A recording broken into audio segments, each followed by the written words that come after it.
Welcome to Whiteboard Wednesdays, Real Talk with a Realtor. I'm Sharice Wynn, also known as Agent Lady. And today, guys, we are going to talk about the seller side of a reply to inspection. So when do you actually receive a reply to inspection? Well, when you get an offer, you negotiate terms, you're now under contract, signed off by the buyer and yourself. They're going to do a home inspection. Once they get the home inspection back, they're going to submit a formal reply to inspection. So this is going to be written out on a formal document by the buyer requesting certain items to be fixed, along with the home inspection report. Typically, the home inspection report will be with that document. So sometimes what happens, sellers see the home report first, and they open it up and like, oh my God, I have to fix all of this?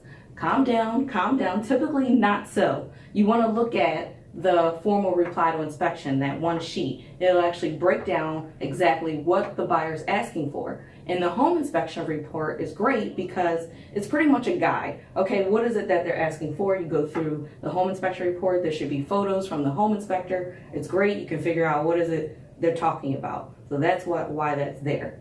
So what do you do with it, right? So you get the report, you go through the items, and you might have to, let's rewind for a second. They might ask for you to repair it, or they might ask you to give them a credit, or they might ask for a combination of the two. So either or, if they're asking for repair or a credit, you want to get your own estimates done to see what is it that you guys are going to come to a compromise on. So if they're asking for a roof, a roofer, maybe some electrical or plumber, you want to have these guys come out, take a look, give you an estimate. Don't fix anything just yet because we're in a negotiation process. So you want them to, give you an estimate on those items that need to be fixed. Then from your budget, you want to figure out, okay, what is it that I can fix from this list? Now, keep in mind, if this house has to go back on the market, you want to think in the eyes of a buyer. What is the next buyer going to be concerned with just as well as this buyer?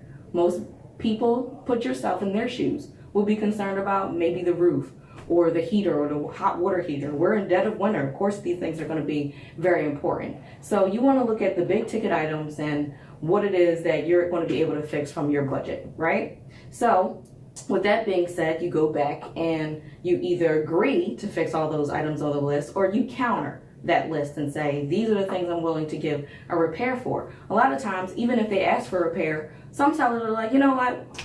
I don't want to do the repairs. Here's the money that you can do it with.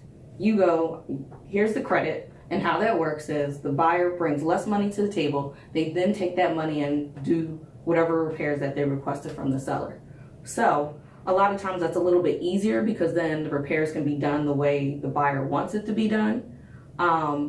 So say let's just say you do the repairs. Any good agent would tell their client you should come back with the home inspector so they can check those repairs that were done by the seller or whoever they hired, especially if it's things that you couldn't see from the naked eye, like getting on the roof. I'm not getting on the roof. Are you getting on the roof?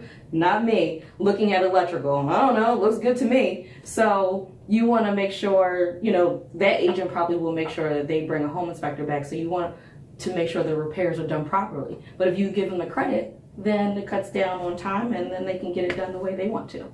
So those are some of the options that could happen.